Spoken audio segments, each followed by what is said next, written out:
Salve, meus queridos e amados irmãos, na paz de nosso Senhor e Salvador Jesus Cristo. Mais um dia, mais uma quinta-feira, feliz com o Senhor, porque até que o Senhor tem nos ajudado. Eu fico triste quando eu fico sabendo que a pessoa está passando por luta, mas a luta é necessária, minha irmã. Sustenta, segura a mão de Deus. Entrega seu pecado para Ele, que Ele... Lembre que José foi perseguido. Ele foi vendido pelos próprios irmãos.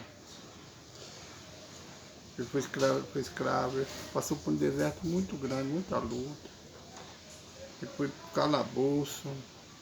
Chegou no lugar mais fundo, no calabouço. Condenado por um crime que ele não tinha feito. Mas tudo aconteceu para Deus honrar o servo dele. Eu não sei o que está passando. Eu não sei a sua história.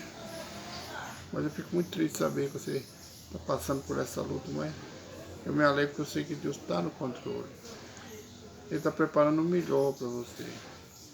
Lembre-se, José foi vendido como escravo, mas quando Deus fez o mover, Deus mandou a fome para aquela terra. Um plano de Deus para salvar e libertar o povo dele do erro que eles cometeram com o irmão. José, que era o queridinho do papai, vira escravo. Mas você mesmo lembra, que agora meu José desanimou. Ele foi tentado pela mulher de Potifar, mas ele não caiu na armadilha. Ele estava temendo ao Senhor, ele era um homem temente ao Senhor.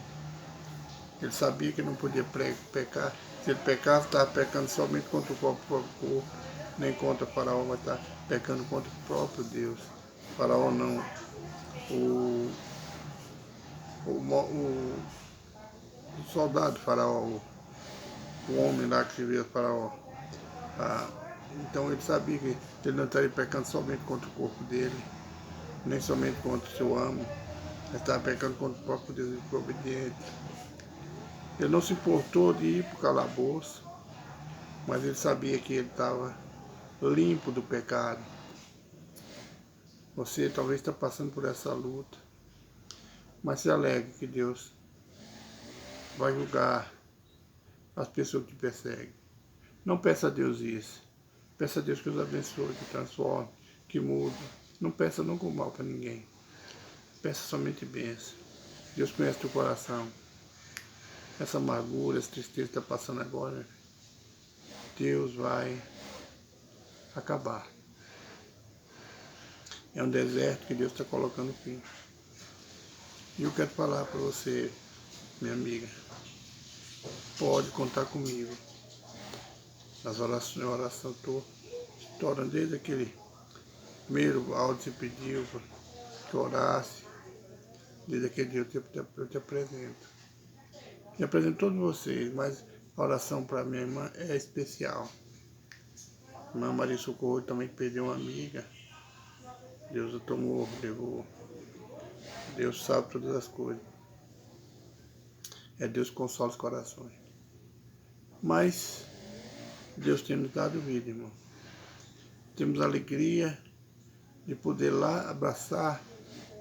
Eu tenho essa alegria de poder abraçar meus amigos, mesmo de longe. Mas eu me sinto tão perto de vocês. Hoje pode eu conversar com a minha irmã ali.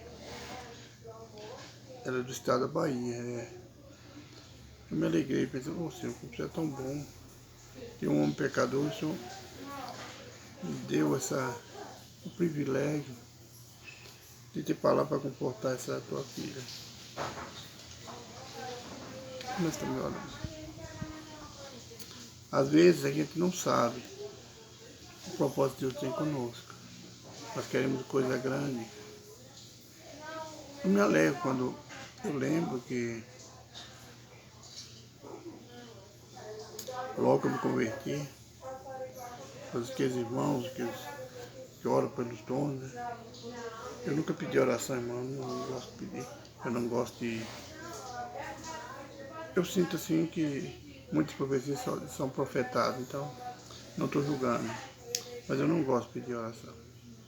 Muitas vezes estou lá no meu canto, as pessoas orando para mim. Naquele tempo eu andava, eu fazia onde eu queria. E Deus tomou muitos irmãos, irmãs, falou que eu ia aos 4 cantos do mundo. Veio tudo que eu passei, o deserto, veio eu ser cadeirante, mas eu não me importei com isso, não murmurei. Eu pensava agora, o Senhor meu Deus é um Deus verdadeiro. Como é que isso vai acontecer agora? Eu não tenho condições, eu não trabalho.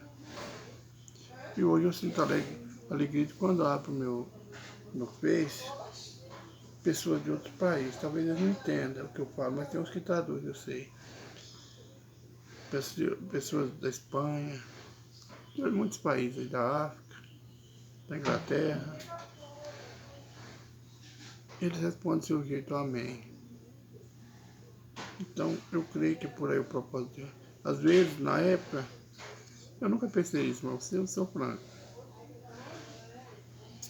A pessoa, muitos pensam, agora eu vou pegar um avião, vou viajar para muitos lugares do país.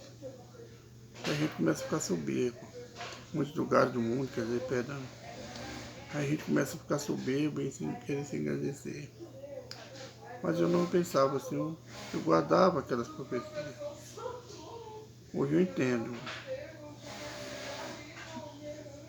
Deus está me usando através da rede social.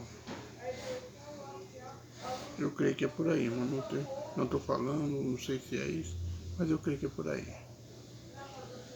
Eu já sou bem adiantado de idade, estou com 69 anos, me sinto forte, me sinto sadio.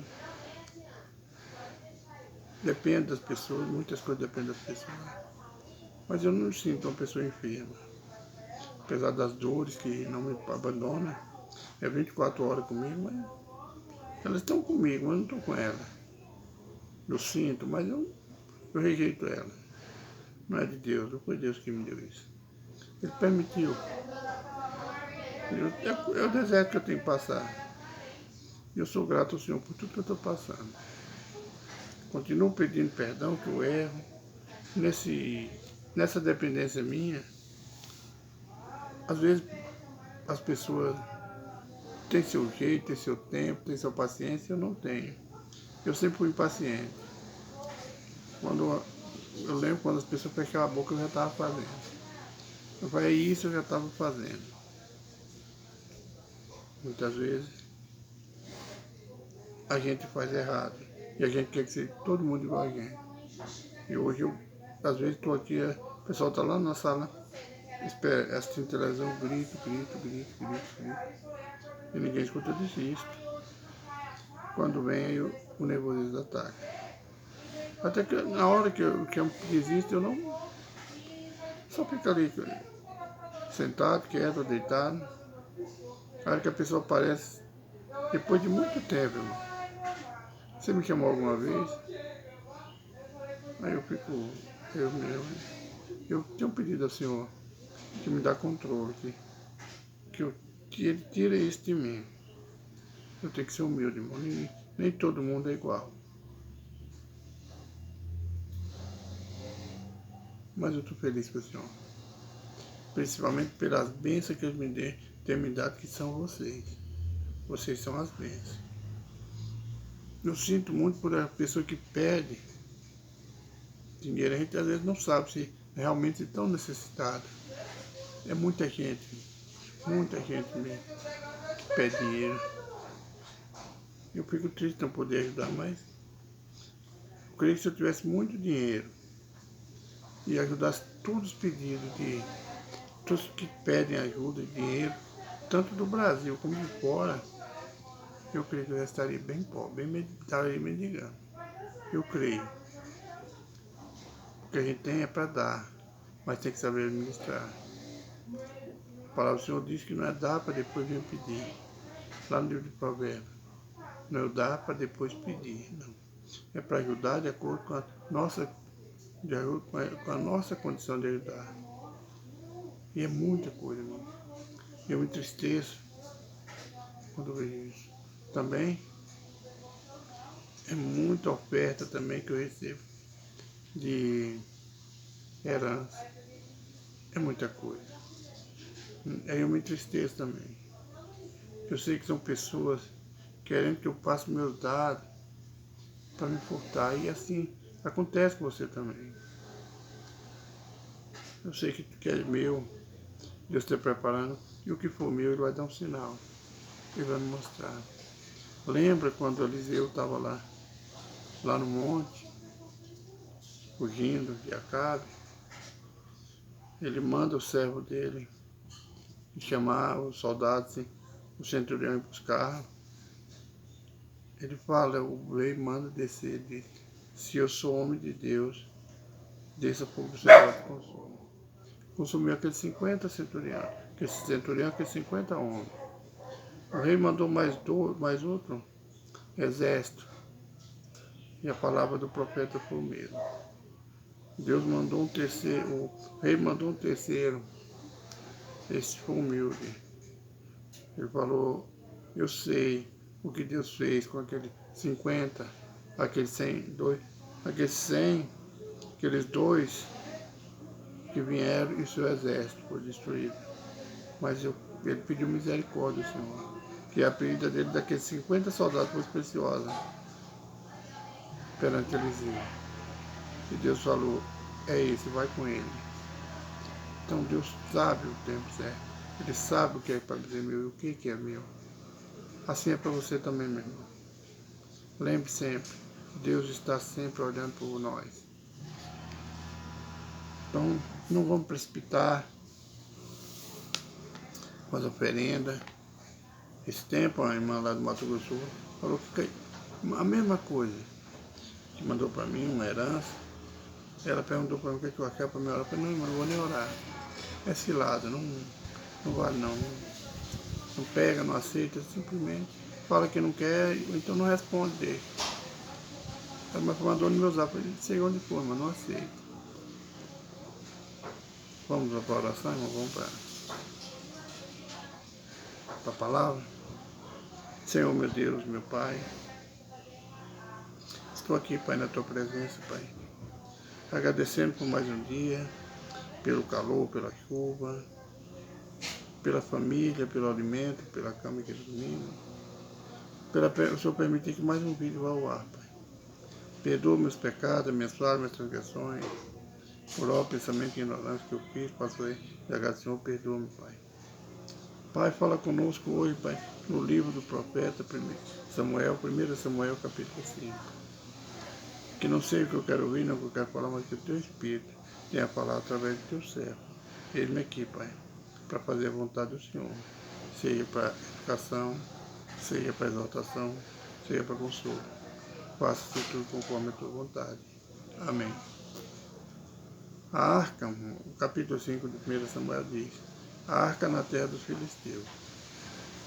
Esse aqui foi Deus tinha mandado o profeta falar com Eli, que porque os filhos dele estavam andando errado, ele estava permitindo, ele sabia, não tomava atitude, que a morte viria sobre os filhos dele. A arca ia ser tomada, que ele permissão de Deus, né? Do povo de Israel, e os dois filhos de Eli iam morrer. Ófine e Finéias iam morrer. Agora os filisteus vai lutar contra eles. Eles perdem a batalha. Aí os filhos de Eli resolvem buscar, que era sacerdote, buscar a arca para batalhar. Os filisteus ficaram com medo. Mas Deus se afastou do povo de Israel e permitiu que os filisteus tomassem a arca e levassem para a terra deles. Aí, tudo que Deus falou ao profeta Elias. Eli, seus filhos morreram, a sua nora morreu e ele também morreu. E a arca foi levada da terra de Israel.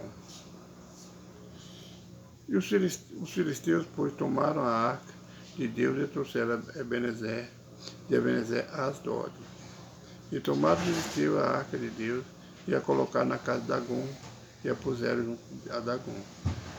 Levantando-se, pois, de madrugada do dia seguinte, os moradores de Asdod viram que Dagom estava caído com o rosto em terra diante da arca do Senhor. Tomaram Dagom e tornaram a pô-lo no seu lugar.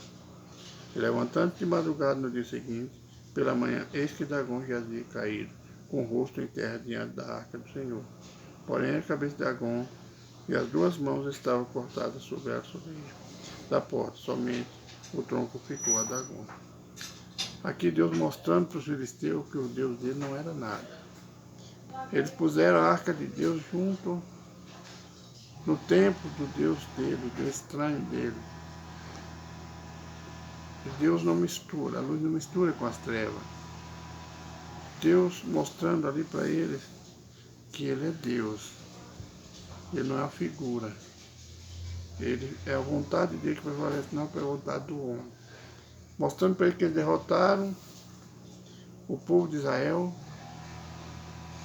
mas que eles estavam levando uma vida correta. Eles estavam tentando destruir o povo de Deus, e Deus não se agradou daquilo. Foi somente a permissão, meu irmão.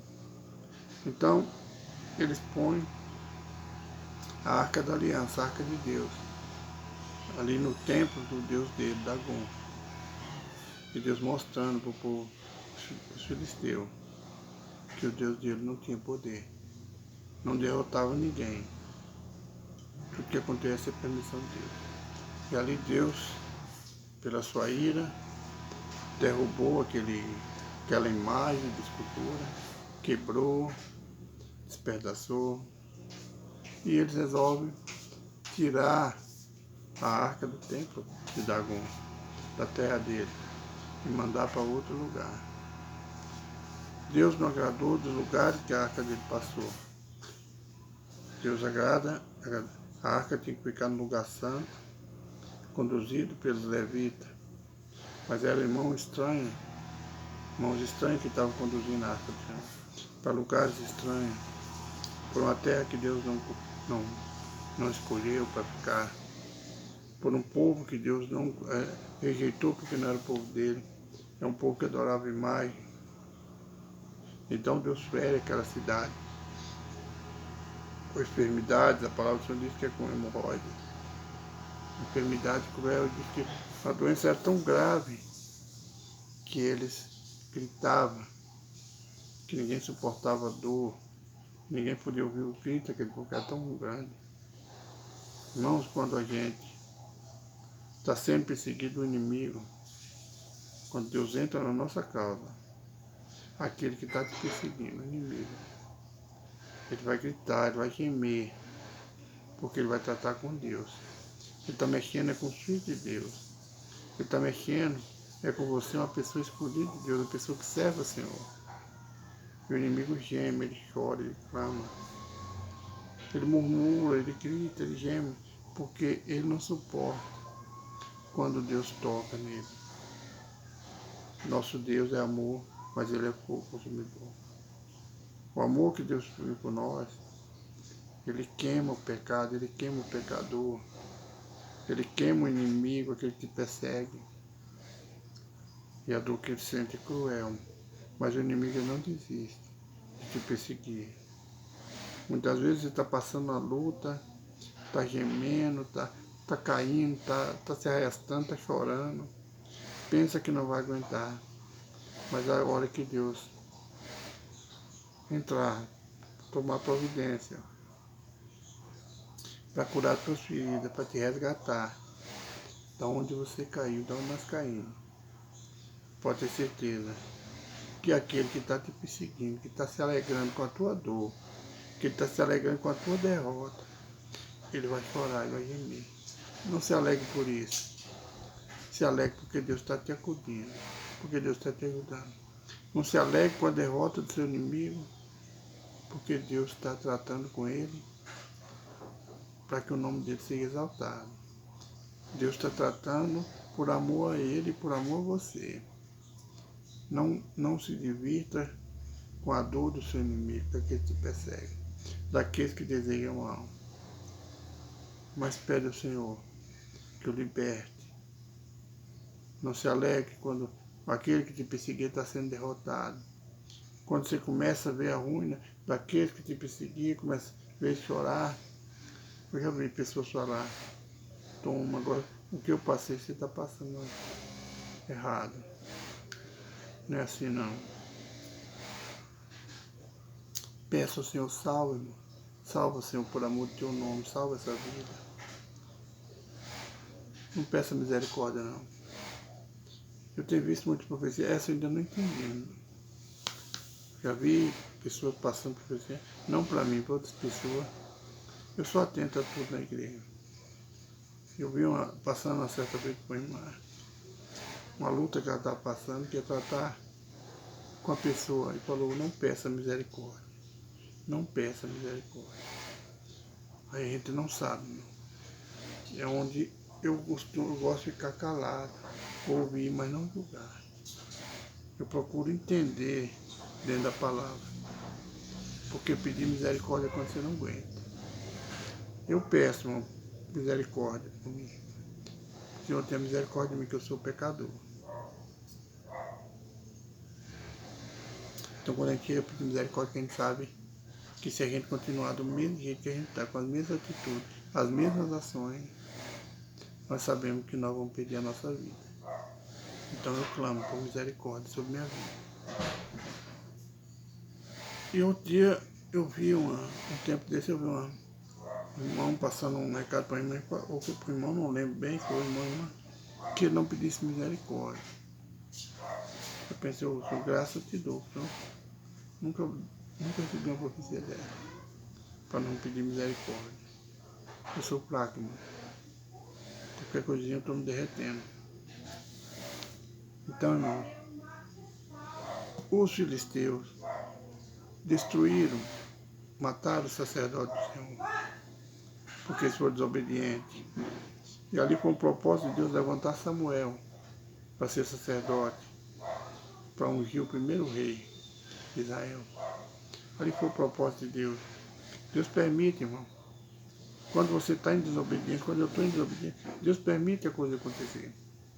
Ou eu conserto, ou eu me derroto uma vez. Deus quer que a gente conserta. Ele fala que ele não agrada da morte do que morre, mas que ele se converta em vida e viva. Então Deus não agradou, Deus não se agradou da morte de Eli, de Finéia, de Ofne, não se agradou de nada daquilo. Ele queria que dentro daquela luta, dentro daquela guerra, que eles mudassem as atitudes dele. Não precisava ser na guerra, quando ele viu que os filisteus estavam tentando invadir, era hora de eles mudar as atitudes. A palavra de Deus diz que eles se prostituíam no templo, eles tomavam o sacrifício do Senhor e comiam de qualquer maneira. Era muito erro. E a igreja do Senhor hoje continua do mesmo jeito. Tem muito erro dentro da casa do Senhor. Tem muita coisa que a gente pensa que não tem nada a ver. Mas esse nada a ver vai levar muita gente à destruição. Muitos pastores, muitos obreiros vão descer do altar. Às vezes eu peço ao Senhor força para me deixar as coisas agradadas do Senhor. Às vezes quando está ministrando eu fico atento. Domingo mesmo a pastora trouxe a palavra. Ali ela prega falando, eu estou com essa culpa, essa eu não tenho, essa eu tenho. Mas a palavra do Senhor hoje fala. Para Deus não existe pecadinho, nem pecado, tudo é pecado. Se eu estou no erro, eu tenho que me consertar. E o povo, o sacerdote, Ofne, Finéia, não quis dar ouvido ao Senhor. Eli também não quis corrigir seus filhos. Muitas vezes a gente deixa a nossa casa de qualquer maneira, nosso templo, o nosso corpo, de qualquer maneira, nós estamos pedindo a morte para nós. Nós estamos pedindo a nossa destruição. Temos que cuidar do nosso lar, temos que cuidar do nosso corpo, do nosso casamento, dos nossos filhos, para que não venha destruição sobre nós. Eli, ele não se importou com a vida que seus filhos levavam, também talvez seus filhos não davam mais ouvido para ele. Então ele deixou, Deus avisando para ele, deixou. E Deus manda avisar para ele que a arca ia ser tomada. E ele, os filhos dele, iam morrer. Deus avisa, irmão. Agora, quando Deus está avisando, ainda é tempo da gente tomar atitude, é tempo de transformar. Todo dia que a gente lê a Bíblia, no caso de hoje, Deus está nos avisando. Ele não aceita ninguém de qualquer maneira, ele quer o povo melhor, quer que o povo se conserte, ele quer uma igreja santa, ele quer um povo lavado e remido, comprado com o sangue dele, ele quer um povo diferente. E muitas vezes nós não damos ouvido, irmão. O que nós estamos fazendo para mudar a nossa história? O que nós estamos fazendo para nós termos vida? Que Deus abençoe, que mais o Espírito Santo fale no meio do teu coração. Senhor, meu Deus e Pai, obrigado, Senhor, por mais um dia, por mais um vídeo. Obrigado pela tua palavra. Obrigado, Senhor, pela vida de cada um dos teus filhos, Pai. Nós agora unidos, Pai, em oração. Colocamos, Pai, na tua presença as nossas necessidades, Pai. O Senhor sabe que nós temos necessidade, Pai, tanto espirituais como seculares.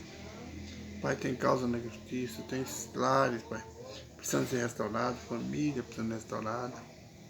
Tem pessoas, Pai, que estão fracas, caídas, sendo perseguidas, Pai. Repreenda esse perseguidor da vida do teu filho, da tua filha, Pai. Tem pessoas que perderam o ente querido, consola esse coração, Pai. Ajuda, Pai, teu filho, a tua filha, a se fortalecer cada vez mais no Senhor, Pai. Pai, eu peço agora pela minha ovelha Araújo, Pai. Tem um tempo que ela não deixa uma mensagem, Pai. Pai, vai de encontro delas agora, Pai. Se ela está passando por uma luta, Pai. Por alguma luta, Senhor, Pai, o Deus da luta. Senhor, Deus de guerra, general de guerra da tua filha. Se for enfermidade, Pai, Senhor, Deus da cura, Pai. Dá força à tua filha, eu vi do lado dela nessa hora. Eu peço, Senhor, por cada um dos teus filhos, Pai, que estão junto comigo em oração, Pai. Talvez nem todos estão nesse momento, mas a hora que chegar essa oração até eles, Pai, eles estarão orando junto comigo, Pai. Eu agradeço pela vida de cada um deles, Pai. Entregue cada um de nós nas tuas mãos, Pai. Poder, a glória, a honra é do Senhor, Pai. Eu peço que nos santifique em teu santo nome. Amém. Irmãos, obrigado. Um abraço, irmão Jorge. Não se esqueça de compartilhar. Não se esqueça de se inscrever no YouTube. Não se esqueça de receber o meu abraço. Um abraço bem apertado, irmão Jorge. A paz do Senhor, uma boa noite de repouso. Um final de semana abençoado. Estamos na quinta, viu? Obrigado. Um abraço.